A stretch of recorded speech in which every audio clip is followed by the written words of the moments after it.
ଆପଣ ନାଁଟା କହିବେ ଯେ ନୋଟିସ୍ କରିଥିଲେ ପ୍ରଶାନ୍ତ ବେହେରା ସିଏ ତ ଆସିନାହାନ୍ତି ନା ଆସିନାହାନ୍ତି। ଆପଣ 10:30ଟାରୁ ଆସିକି 12:30 ପର୍ଯ୍ୟନ୍ତ ଅପେକ୍ଷା କଲେଣି ସେ ତ ଆସିନାହାନ୍ତି। ସେ ଫୋନ୍ କରିଥିଲେ ଆସିଲେ ସେ ତ ପଳେଇଲେ ଆଉ ଆମେ କ'ଣ କରିବୁ?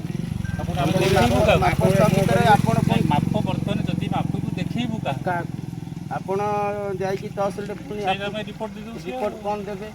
ଆମେ ତ 12:30 ବେଳକୁ ଆସିଲୁଣି, ଆଜି 12:30 ହେଲାଣି, ଆଉ ତ କେତେ ସମୟ ଅପେକ୍ଷା କରିବୁ? ଆଉ ଦେଖିବୁ କାହାକୁ?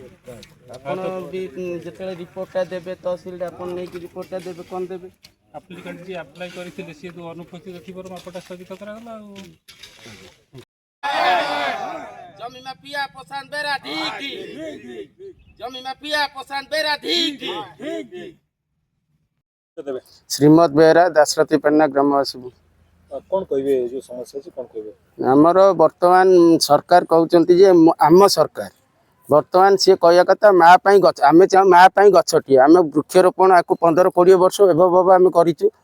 ପ୍ରଶାନ୍ତ ବେହେରା ବୋଲି ଜଣେ ବ୍ୟକ୍ତି ମଣ୍ଡାପଡ଼ାର, ତାଙ୍କ ପିତା ନା ନୟନ କୁମାର ବେହେରା, ସିଏ ଚାହିଁଛନ୍ତି ଏଠି ତାଙ୍କ ଜାଗା ନାହିଁ।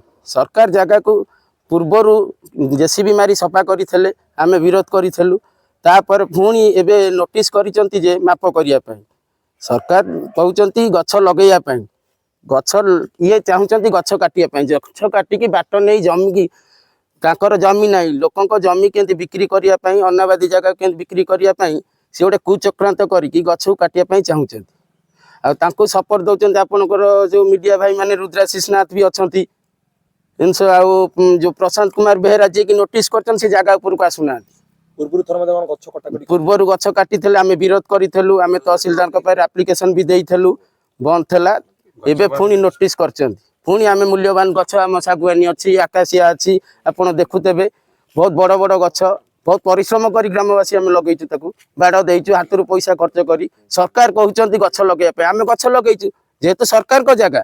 ଗ୍ରାମବାସୀ ମାନେ କ'ଣ ଚାହୁଁଛନ୍ତି? ଆମେ ଚାହୁଁଛୁ ଗଛ ରହୁ, ଆଉ ଏଠି କୌଣସି ଯେଉଁ କୁଚକ୍ର ଯେଉଁ ମାଫିଆ, ଜମି ମାଫିଆ ପ୍ରଶାନ୍ତ ବେହେରା ଏଠିକି ନ ଆସି କିଛି ବିପଦ ନ କରୁ। ଧନ୍ୟବାଦ।